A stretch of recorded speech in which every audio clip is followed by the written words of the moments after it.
El pozo y el péndulo. Un cuento de Edgar Allan Poe.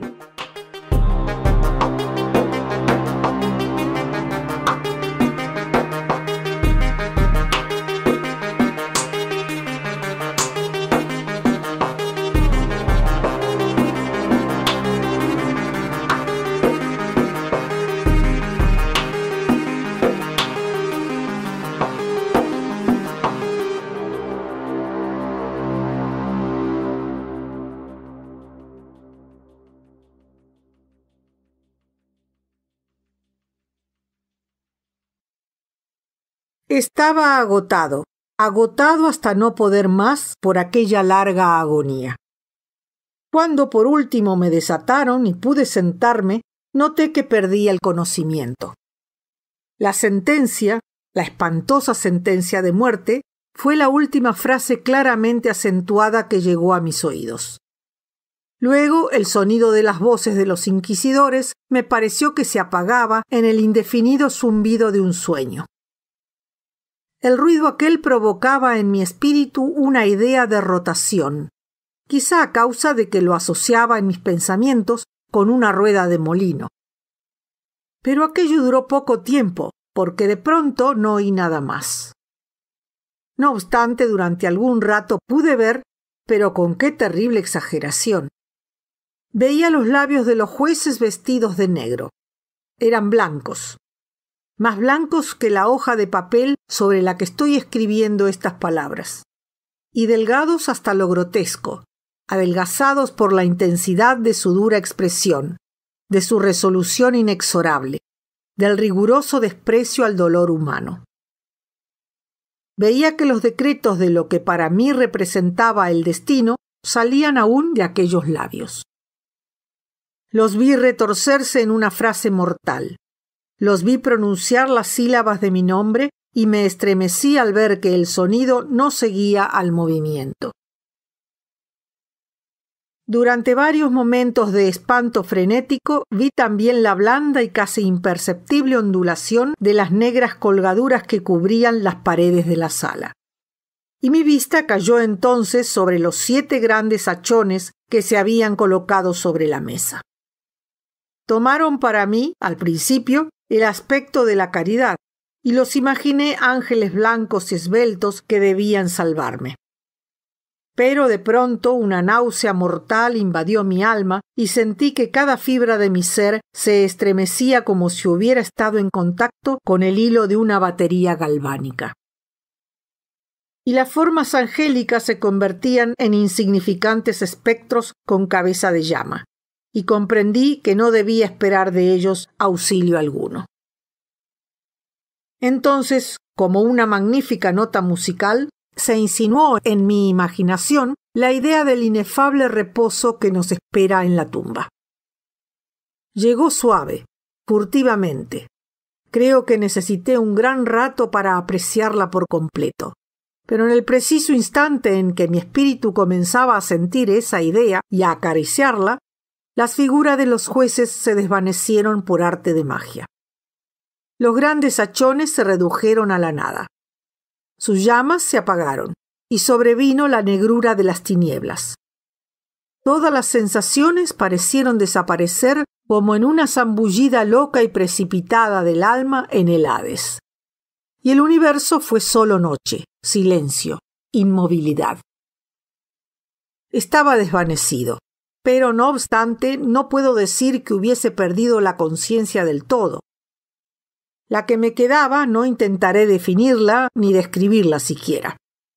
Pero, en fin, todo no estaba perdido.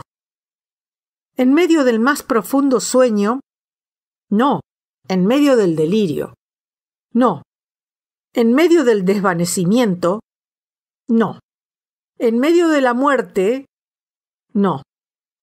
Si fuera de otro modo, no habría salvación para el hombre. Cuando nos despertamos del más profundo sueño, rompemos la telaraña de algún sueño, y no obstante, un segundo más tarde, es tan delicado este tejido que no recordamos haber soñado. 2 grados hay al volver del desmayo a la vida. El sentimiento de la existencia moral o espiritual y el de la existencia física. Parece probable que si al llegar al segundo grado hubiéramos de evocar las impresiones del primero, volveríamos a encontrar todos los recuerdos elocuentes del abismo transmundano. ¿Y cuál es ese abismo? ¿Cómo al menos podremos distinguir sus sombras de las de la tumba? Pero si las impresiones de lo que he llamado primer grado no acuden de nuevo al llamamiento de la voluntad, no obstante, después de un largo intervalo, no aparecen sin ser solicitadas, mientras maravillados nos preguntamos de dónde proceden. Quien no se haya desmayado nunca no descubrirá extraños palacios y casas singularmente familiares entre las ardientes llamas. No será el que contemple, flotando en el aire, las visiones melancólicas que el vulgo no puede vislumbrar. No será el que medite sobre el perfume de alguna flor desconocida, ni el que se perderá en el misterio de alguna melodía que nunca hubiese llamado su atención hasta entonces. En medio de mis repetidos e insensatos esfuerzos, en medio de mi enérgica tenacidad en recoger algún vestigio de ese estado de vacío, hubo instantes en que soñé triunfar. Tuve momentos brevísimos, en que he llegado a condensar recuerdos que en épocas posteriores mi razón lúcida me ha afirmado no poder referirse sino a ese estado en que parece aniquilada la conciencia. Muy confusamente me presentan esas sombras de recuerdos grandes figuras que me levantaban, transportándome silenciosamente hacia abajo, aún más hacia abajo, cada vez más abajo, hasta que me invadió un vértigo espantoso a la simple idea del infinito en descenso. También me recuerdan no sé qué vago espanto que experimentaba el corazón, precisamente a causa de la calma sobrenatural de ese corazón. Luego, el sentimiento de una repentina inmovilidad en todo lo que me rodeaba, como si quienes me llevaban, un cortejo de espectros, hubieran pasado al descender los límites de lo ilimitado y se hubiesen detenido, vencidos por el hastío infinito de su tarea. Recuerda mi alma más tarde una sensación de insipidez y de humedad. Después, todo no es más que locura. La locura de una memoria que se agita en lo abominable. De pronto vuelven a mi alma un movimiento y un sonido, el movimiento tumultuoso del corazón y el rumor de sus latidos. Luego un intervalo en el que todo desaparece. Luego el sonido de nuevo, el movimiento y el tacto como una sensación vibrante penetradora de mi ser. Después, la simple conciencia de mi existencia sin pensamiento, sensación que duró mucho. Luego, bruscamente, el pensamiento de nuevo, un temor que me producía escalofríos y un esfuerzo ardiente por comprender mi verdadero estado. Después, un vivo afán de caer en la insensibilidad. Luego, un brusco renacer del alma y una afortunada tentativa de movimiento. Entonces, el recuerdo completo del proceso, de los negros tapices, de la sentencia, de mi debilidad, de mi desmayo. Únicamente después y gracias a la constancia más enérgica he logrado recordarlo vagamente. No había abierto los ojos hasta ese momento, pero sentía que estaba tendido de espaldas y sin ataduras. Extendí la mano y pesadamente cayó sobre algo húmedo y duro. Durante algunos minutos la dejé descansar así, haciendo esfuerzos por adivinar dónde podía encontrarme y lo que había sido de mí. Sentía una gran impaciencia por hacer uso de mis ojos, pero no me atreví. Tenía miedo de la primera mirada sobre las cosas que me rodeaban.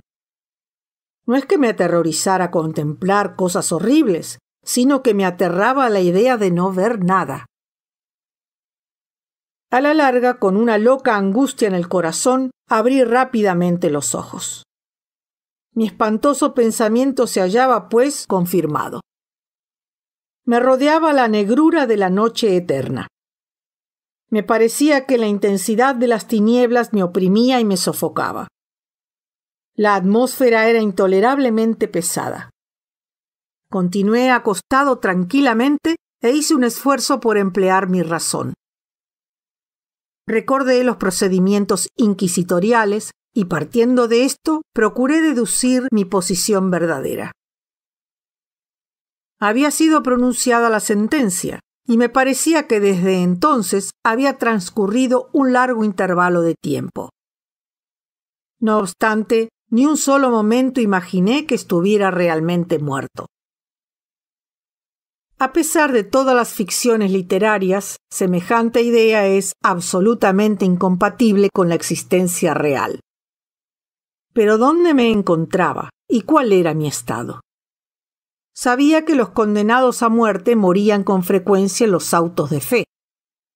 La misma tarde del día de mi juicio se había celebrado una solemnidad de especie. ¿Me habían llevado acaso de nuevo a mi calabozo para aguardar en él el próximo sacrificio que había de celebrarse meses más tarde? Desde el principio comprendí que esto no podía ser. Inmediatamente había sido puesto en requerimiento el contingente de víctimas. Por otra parte, mi primer calabozo, como todas las celdas de los condenados en Toledo, estaba empedrado y había en él alguna luz. Repentinamente, una horrible idea aceleró mi sangre en torrentes hacia mi corazón, y durante unos instantes caí de nuevo en mi insensibilidad. Al volver en mí, de un solo movimiento me levanté sobre mis pies, temblando convulsivamente en cada fibra. Desatinadamente extendí mis brazos por encima de mi cabeza y a mi alrededor en todas direcciones. No sentí nada. No obstante, temblaba a la idea de dar un paso, pero me daba miedo tropezar contra los muros de mi tumba. Brotaba el sudor por todos mis poros, y en gruesas gotas frías se detenía sobre mi frente. A la larga se me hizo intolerable la agonía de la incertidumbre, y avancé con precaución, extendiendo los brazos y con los ojos fuera de sus órbitas, con la esperanza de hallar un débil rayo de luz. Di algunos pasos, pero todo estaba vacío y negro. Respiré con mayor libertad. Por fin me pareció evidente que el destino que me habían reservado no era el más espantoso de todos. Y entonces, mientras precavidamente continuaba avanzando, se confundían en masa en mi memoria 1000 vagos rumores que sobre los horrores de Toledo corrían. Sobre esos calabozos se contaban cosas extrañas.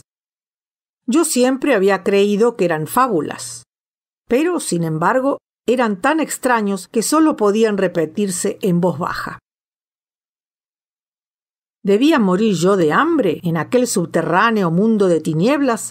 ¿Y qué muerte más terrible quizá me esperaba? Puesto que conocía demasiado bien el carácter de mis jueces, no podía dudar de que el resultado era la muerte, y una muerte de una amargura escogida. Lo que sería, y la hora de su ejecución, era lo único que me preocupaba y me aturdía. Mis extendidas manos encontraron por último un sólido obstáculo. Era una pared que parecía construida de piedra, muy lisa, húmeda y fría. La fui siguiendo de cerca, caminando con la precavida desconfianza que me habían inspirado ciertas narraciones antiguas.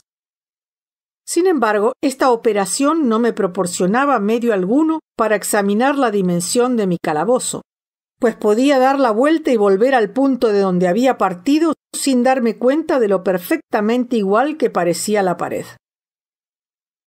En vista de ello, busqué el cuchillo que guardaba en uno de mis bolsillos cuando fui conducido al tribunal. Pero había desaparecido, porque mis ropas habían sido cambiadas por un traje de grosera estameña. Con objeto de comprobar perfectamente mi punto de partida, había pensado en clavar la hoja en alguna pequeña grieta de la pared. Sin embargo, la dificultad era bien fácil de ser solucionada, y no obstante, al principio, debido al desorden de mi pensamiento, me pareció insuperable. Rasgué una tira de la orla de mi vestido y la coloqué en el suelo en toda su longitud, formando un ángulo recto con el muro. Recorriendo a tientas mi camino en torno a mi calabozo, al terminar el circuito tendría que encontrar el trozo de tela. Por lo menos esto era lo que yo creía, pero no había tenido en cuenta ni las dimensiones de la celda ni mi debilidad. El terreno era húmedo y resbaladizo. Tambaleándome, anduve durante algún rato. Después tropecé y caí. Mi gran cansancio me decidió a continuar tumbado, y no tardó el sueño en apoderarse de mí en aquella posición. Al despertarme y alargar el brazo, hallé a mi lado un pan y un cántaro con agua. Estaba demasiado agotado para reflexionar en tales circunstancias, y bebí y comí ávidamente. Tiempo más tarde comprendí mi viaje en torno a mi calabozo y trabajosamente logré llegar al trozo de estameña. En el momento de caer había contado ya 52 pasos, y desde que reanudé el camino hasta encontrar la tela, 48. De modo que medía un total de 100 pasos, y suponiendo que 2 de ellos constituyeran una yarda, calculé unas 50 yardas la circunferencia de mi calabozo.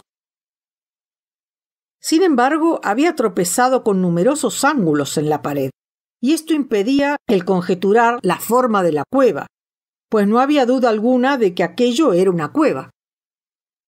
No ponía gran interés en aquellas investigaciones y con toda seguridad estaba desalentado. Pero una vaga curiosidad me impulsó a continuarlas. Dejando la pared, decidí atravesar la superficie de mi prisión.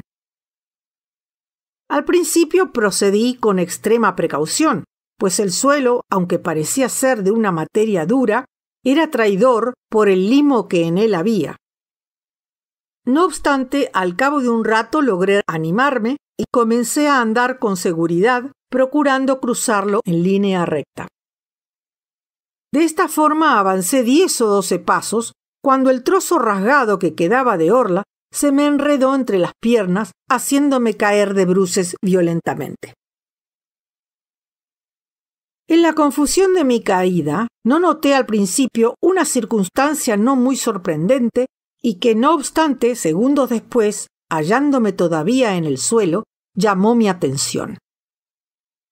Mi barbilla se apoyaba sobre el suelo del calabozo, pero mis labios y la parte superior de la cabeza, aunque parecían colocados a menos altura que la barbilla, no descansaban en ninguna parte. Me pareció al mismo tiempo que mi frente se empapaba en un vapor viscoso y que un extraño olor a setas podridas llegaba hasta mi nariz. Alargué el brazo y me estremecí descubriendo que había caído al borde mismo de un pozo circular cuya extensión no podía medir en aquel momento. Tocando las paredes, precisamente debajo del brocal, logré arrancar un trozo de piedra y la dejé caer en el abismo. Durante algunos segundos presté atención a sus rebotes. Chocaba en su caída contra las paredes del pozo. Lúgubremente se hundió por último en el agua, despertando ecos estridentes. En el mismo instante se dejó oír un ruido sobre mi cabeza, como de una puerta abierta y cerrada casi al mismo tiempo, mientras un débil rayo de luz atravesaba repentinamente la oscuridad y se apagaba enseguida. Con toda claridad vi la suerte que se me preparaba y me felicité por el oportuno accidente que me había salvado. Un paso más y el mundo no me hubiera vuelto a ver. Aquella muerte evitada a tiempo tenía ese mismo carácter que había yo considerado como fabuloso y absurdo en las historias que sobre la Inquisición había oído contar. Las víctimas de su tiranía no tenían otra alternativa que la muerte, con sus crueles agonías físicas o con sus abominables torturas morales. Esta última fue la que me había sido reservada. Mis nervios estaban abatidos por un largo sufrimiento, hasta el punto de que me hacía temblar el sonido de mi propia voz y me consideraba por todos motivos una víctima excelente para la clase de tortura que me aguardaba. Temblando retrocedí a tientas hasta la pared, decidido a dejarme morir antes que afrontar el horror de los pozos que en las tinieblas de la celda multiplicaba mi imaginación.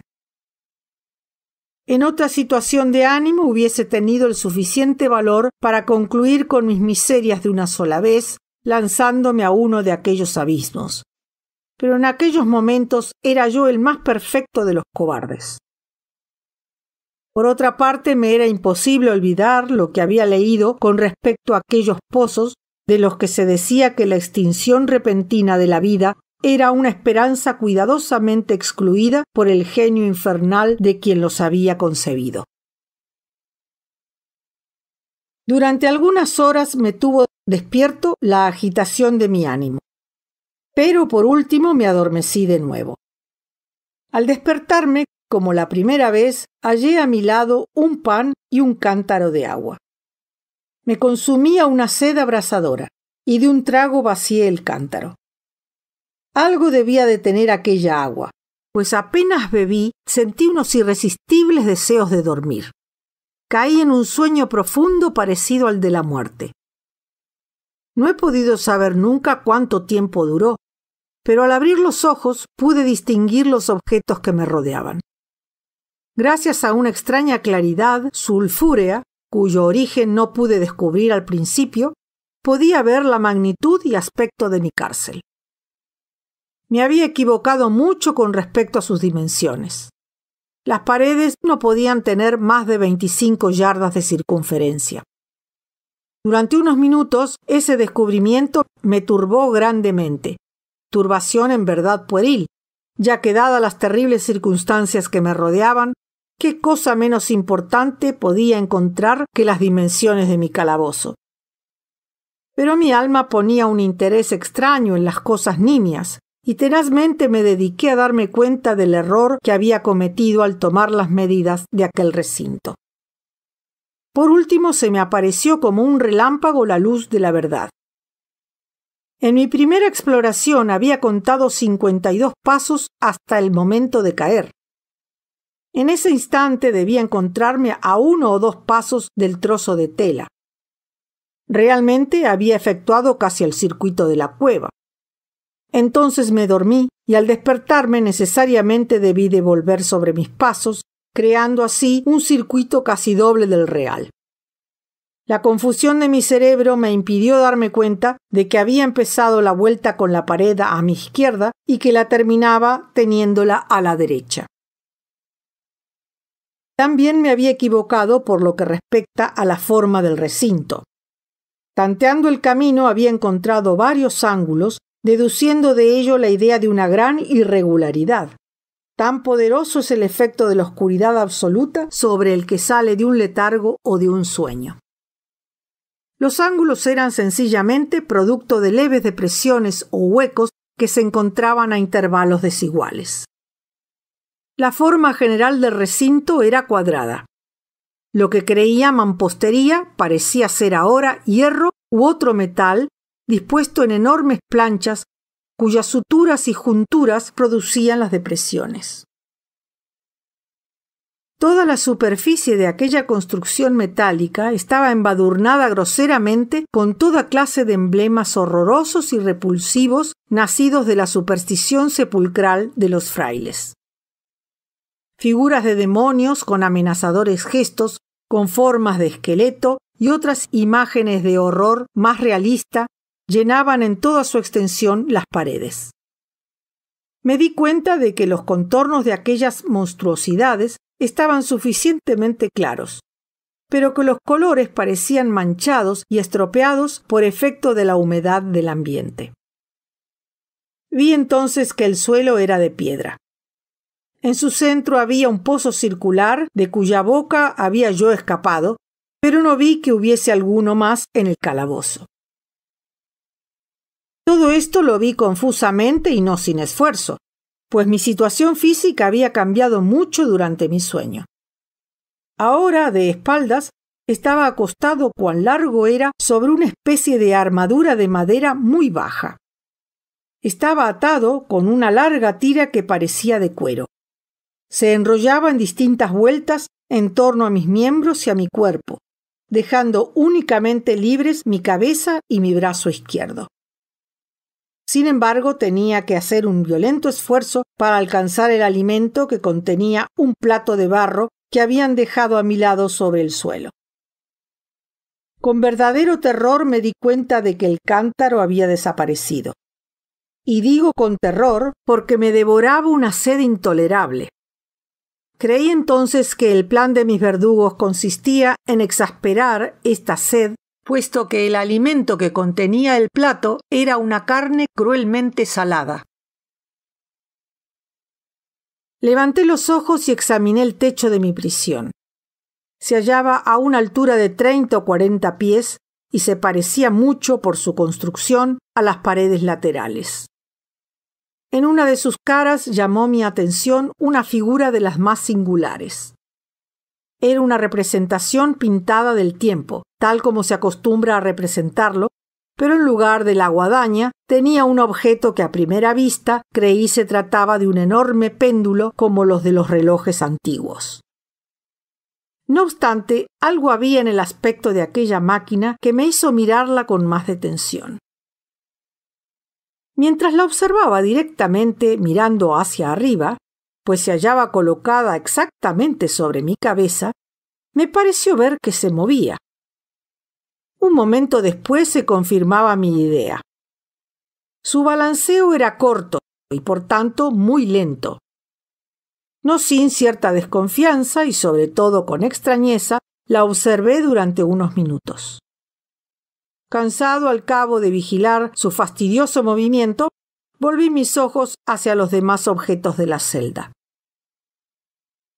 Un ruido leve atrajo mi atención. Miré al suelo y vi algunas enormes ratas que lo cruzaban. Habían salido del pozo que yo podía distinguir a mi derecha.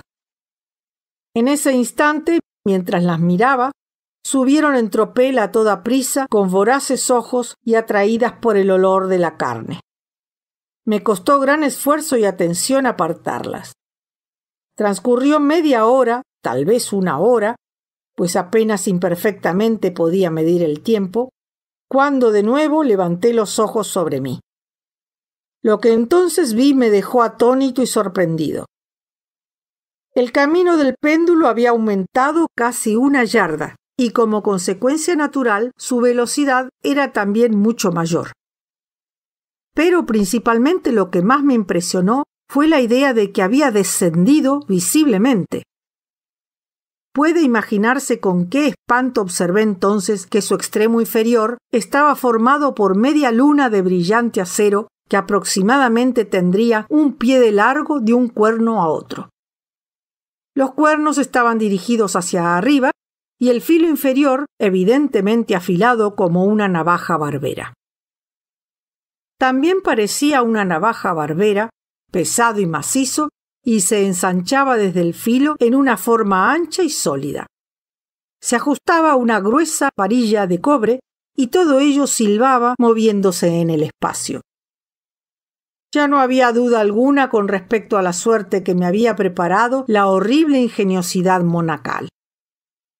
Los agentes de la Inquisición habían previsto mi descubrimiento del pozo, cuyos horrores habían sido reservados para un hereje tan temerario como yo. Del pozo, imagen del infierno, considerado por la opinión como la última tule de todos los castigos. El más fortuito de los accidentes me había salvado de caer en él, y yo sabía que el arte de convertir el suplicio en un lazo y una sorpresa constituía una rama importante de aquel sistema fantástico de ejecuciones misteriosas. Por lo visto, habiendo fracasado mi caída en el pozo, no figuraba en el demoníaco plan arrojarme a él. Por tanto, estaba destinado, y en este caso sin ninguna alternativa, a una muerte distinta y más dulce. Más dulce. En mi agonía, pensando en el uso singular que yo hacía de esta palabra, casi sonreí. ¿Para qué contar las interminables horas de horror, más que mortales, durante las que conté las vibrantes oscilaciones del acero? Pulgada a pulgada, línea a línea, descendía gradualmente, efectuando un descenso solo apreciable a intervalos que eran para mí más largos que siglos. Y cada vez más, seguía bajando. Pasaron días, tal vez muchos días, antes de que llegase a balancearse lo suficientemente cerca de mí para abanicarme con su aire acre. Hería mi olfato el olor del acero afilado. Rogué al cielo, cansándolo con mis súplicas, que hiciera descender más rápidamente el acero. Enloquecí, me volví frenético, hice esfuerzos para incorporarme e ir al encuentro de aquella espantosa y movible cimitarra. Y luego, de pronto, se apoderó de mí una gran calma, y permanecí tendido, sonriendo a aquella muerte brillante, como podría sonreír un niño a un juguete precioso. Transcurrió luego un instante de perfecta insensibilidad. Fue un intervalo muy corto. Al volver a la vida no me pareció que el péndulo hubiera descendido una altura apreciable. No obstante, es posible que aquel tiempo hubiese sido larguísimo. Yo sabía que existían seres infernales que tomaban nota de mi desvanecimiento y que a su capricho podían detener la vibración.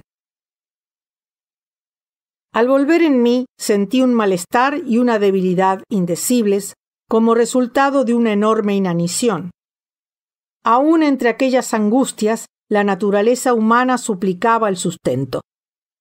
Con un esfuerzo penoso extendí mi brazo izquierdo tan lejos como mis ligaduras me lo permitían, y me apoderé de un pequeño sobrante que las ratas se habían dignado dejarme. Al llevarme un pedazo a los labios, un informe pensamiento de extraña alegría, de esperanza, se alojó en mi espíritu. No obstante, ¿qué había de común entre la esperanza y yo? Repito que se trataba de un pensamiento informe. Con frecuencia tiene el hombre pensamientos así, que nunca se completan. Me di cuenta de que se trataba de un pensamiento de alegría, de esperanza, pero comprendí también que había muerto al nacer. Me esforcé inútilmente en completarlo, en recobrarlo. Mis largos sufrimientos habían aniquilado casi por completo las ordinarias facultades de mi espíritu. Yo era un imbécil, un idiota. La oscilación del péndulo se efectuaba en un plano que formaba ángulo recto con mi cuerpo. Vi que la cuchilla había sido dispuesta de modo que atravesara la región del corazón. Rasgaría la tela de mi traje, volvería luego y repetiría la operación una y otra vez. A pesar de la gran dimensión de la curva recorrida, unos 30 pies más o menos, y la silbante energía de su descenso, que incluso hubiera podido cortar aquellas murallas de hierro, todo cuanto podía hacer, en resumen, y durante algunos minutos, era rasgar mi traje. Y en este pensamiento me detuve. No me atreví a ir más allá de él. Insistí sobre él con una sostenida atención, como si con esta insistencia hubiera podido parar allí el descenso de la cuchilla. Empecé a pensar en el sonido que produciría ésta al pasar sobre mi traje, y en la extraña y penetrante sensación que produce el roce de la tela sobre los nervios. Pensé en todas esas cosas, hasta que los dientes me rechinaron. Más bajo aún. Se deslizaba cada vez más bajo. Yo hallaba un placer frenético en comparar su velocidad de arriba a abajo con su velocidad lateral. Ahora hacia la derecha, ahora hacia la izquierda. Después se iba lejos, y volvía luego con el chillido de un alma condenada hasta mi corazón con el andar furtivo del tigre. Yo aullaba y reía alternativamente según me dominase una u otra idea. Más bajo, invariablemente, inexorablemente más bajo. Se movía a 3 pulgadas de mi pecho. Furiosamente intenté libertar con violencia mi brazo izquierdo. Estaba libre solamente desde el codo hasta la mano. Únicamente podía mover la mano desde el plato que habían colocado a mi lado hasta mi boca. Solo esto y con un gran esfuerzo. Si hubiera podido romper las ligaduras por encima del codo, hubiese cogido el péndulo e intentado detenerlo, lo que hubiera sido como intentar detener una avalancha. Siempre más bajo, incesantemente, inevitablemente más bajo. Respiraba con verdadera angustia y me agitaba cada vibración. Mis ojos seguían el vuelo ascendente de la cuchilla y su caída, con el ardor de la desesperación más enloquecida. Espasmódicamente se cerraban en el momento del descenso sobre mí. Aun cuando la muerte hubiera sido un alivio, ¡oh, qué alivio más indecible! Y sin embargo temblaba con todos mis nervios al pensar que bastaría que la máquina descendiera 1 grado para que se precipitara sobre mi pecho el hacha afilada y reluciente. Y mis nervios temblaban y hacían encoger todo mi ser a causa de la esperanza. Era la esperanza triunfante aún sobre el potro, que se dejaba oír al oído de los condenados a muerte, incluso en los calabozos de la Inquisición.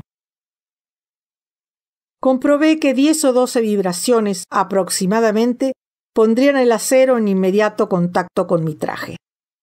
Y con esta observación se entró en mi ánimo la calma condensada y aguda de la desesperación. Desde hacía muchas horas, desde hacía muchos días tal vez, pensé por vez primera. Se me ocurrió que la tira o correa que me ataba era de un solo trozo. Estaba atado con una ligadura continuada. La primera mordedura de la cuchilla de la media luna, efectuada en cualquier lugar de la correa, tenía que desatarla lo suficiente para permitir que mi mano la desenrollara de mi cuerpo. Pero qué terrible era, en este caso, su proximidad. El resultado de la más ligera sacudida había de ser mortal.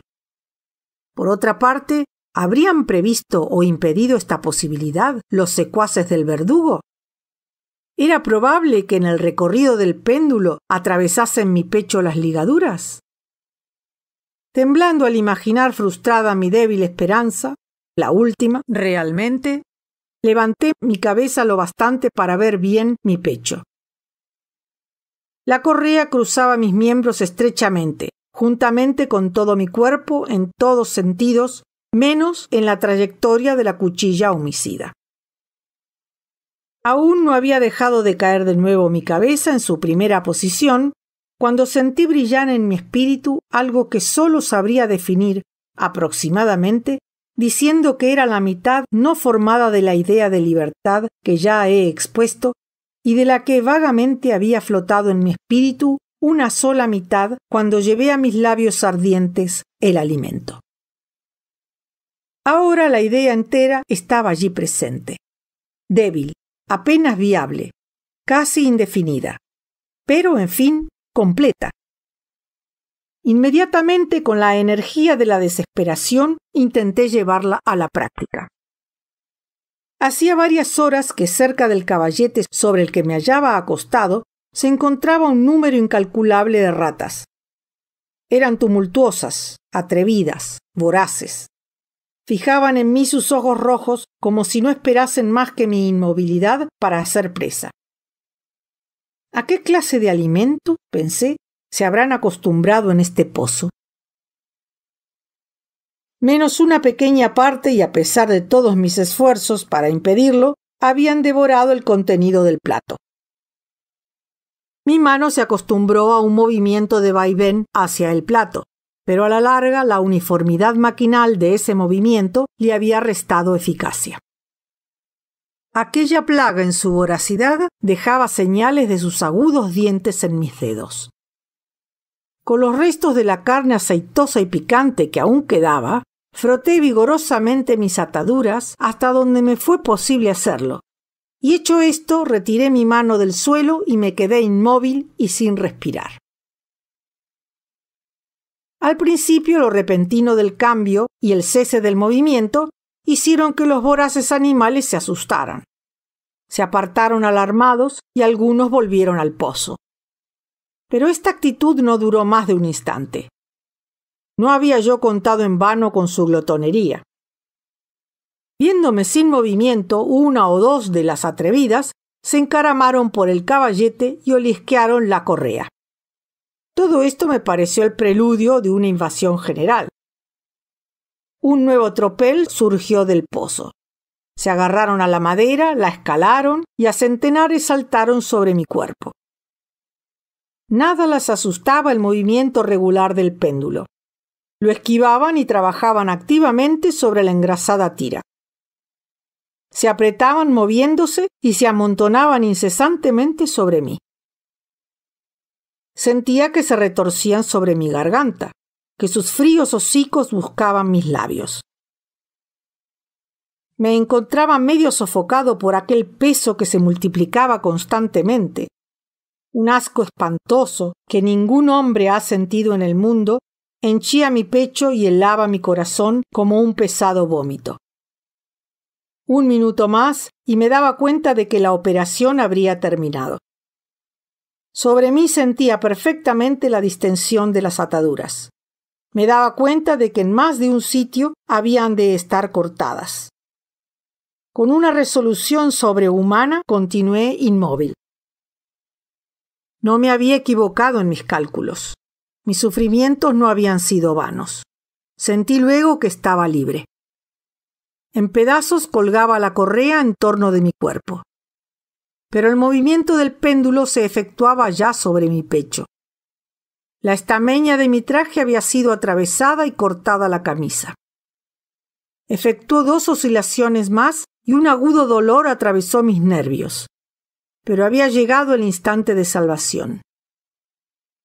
A un ademán de mis manos huyeron tumultuosamente mis libertadoras. Con un movimiento tranquilo y decidido, prudente y oblicuo, lento y aplastándome contra el banquillo, me deslicé fuera del abrazo de la tira y del alcance de la cimitarra. Cuando menos, por el momento estaba libre.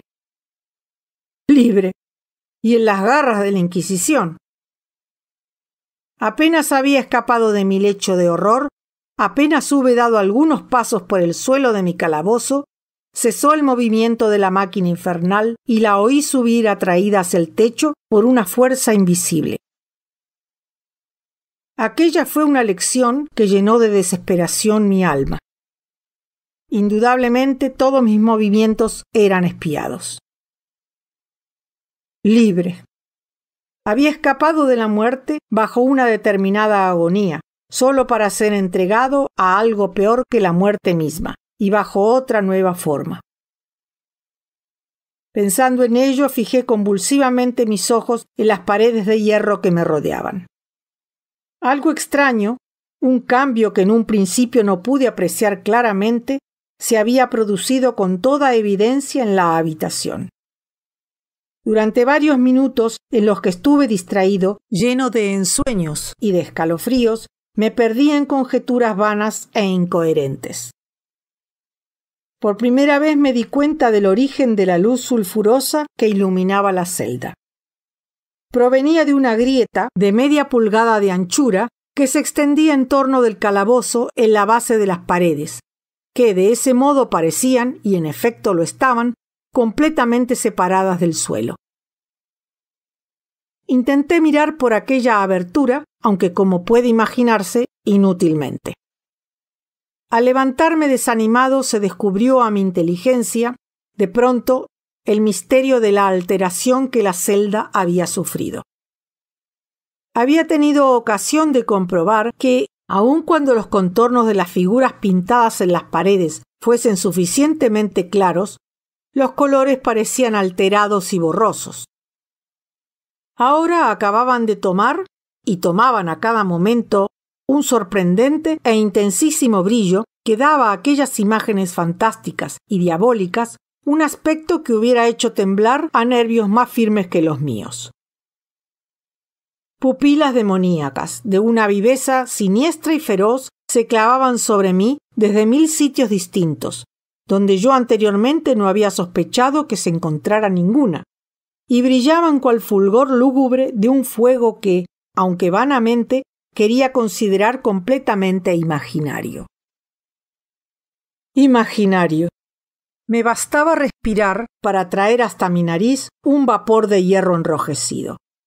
Se extendía por el calabozo un olor sofocante. A cada momento se reflejaba un ardor más profundo en los ojos clavados en mi agonía. Un rojo más oscuro se extendía sobre aquellas horribles pinturas sangrientas. Estaba jadeante, respiraba con grandes esfuerzos. No había duda con respecto al deseo de mis verdugos, los más despiadados, los más demoníacos de todos los hombres. Me aparté lejos del metal ardiente dirigiéndome al centro del calabozo. Frente a aquella destrucción por el fuego, la idea de la frescura del pozo llegó a mi alma como un bálsamo. Me lancé hacia sus mortales bordes. Dirigí mis miradas hacia el fondo. El resplandor de la inflamada bóveda iluminaba sus cavidades más ocultas. No obstante, durante un minuto de desvarío, mi espíritu se negó a comprender la significación de lo que veía. Al fin, aquello penetró en mi alma a la fuerza, triunfalmente. Se grabó a fuego en mi razón estremecida. Una voz para hablar. ¡Oh, horror! Todos los horrores menos ese. Con un grito me aparté del brocal y, escondido mi rostro entre las manos, lloré con amargura. El calor aumentaba rápidamente y levanté una vez más los ojos, temblando en un acceso febril. En la celda se había operado un segundo cambio, y ese se efectuaba evidentemente en la forma. Como la primera vez, intenté inútilmente apreciar o comprender lo que sucedía, pero no me dejaron mucho tiempo en la duda. La venganza de la Inquisición era rápida, y 2 veces la había frustrado. No podía luchar por más tiempo con el rey del espanto. La celda había sido cuadrada. Ahora notaba que sus 2 ángulos de hierro eran agudos y por tanto obtuso los otros 2. Con un gruñido, con un sordo gemido, aumentaba rápidamente el terrible contraste. En un momento la estancia había convertido su forma en la de un rombo. Pero la transformación no se detuvo aquí. No deseaba ni esperaba que se parase. Hubiera llegado a los muros al rojo para aplicarlos contra mi pecho como si fueran una vestidura de eterna paz. La muerte, me dije. Cualquier muerte, menos la del pozo. Insensato. ¿Cómo no pude comprender que el pozo era necesario? Que aquel pozo único era la razón del hierro candente que me sitiaba. ¿Resistiría yo su calor? Y aun suponiendo que pudiera resistirlo, ¿podría sostenerme contra su presión? Y el rombo se aplastaba, con una rapidez que no me dejaba tiempo para pensar. Su centro, colocado sobre la línea de mayor anchura, coincidía precisamente con el abismo abierto. Intenté retroceder, pero los muros, al unirse, me empujaban con una fuerza irresistible. Llegó por último un momento en que mi cuerpo, quemado y retorcido, apenas halló sitio para él, apenas hubo lugar para mis pies en el suelo de la prisión. No luché más, pero la agonía de mi alma se exteriorizó en un fuerte y prolongado grito de desesperación. Me di cuenta de que vacilaba sobre el brocal y volví los ojos. Pero he aquí un ruido de voces humanas, una explosión, un huracán de trompetas, un poderoso rugido semejante al de 1000 truenos. Los muros de fuego se echaron hacia atrás precipitadamente. Un brazo alargado me cogió el mío, cuando ya, desfalleciente, me precipitaba en el abismo. Era el brazo del general Lasalle. Las tropas francesas habían entrado en Toledo. La Inquisición se hallaba en poder de sus enemigos.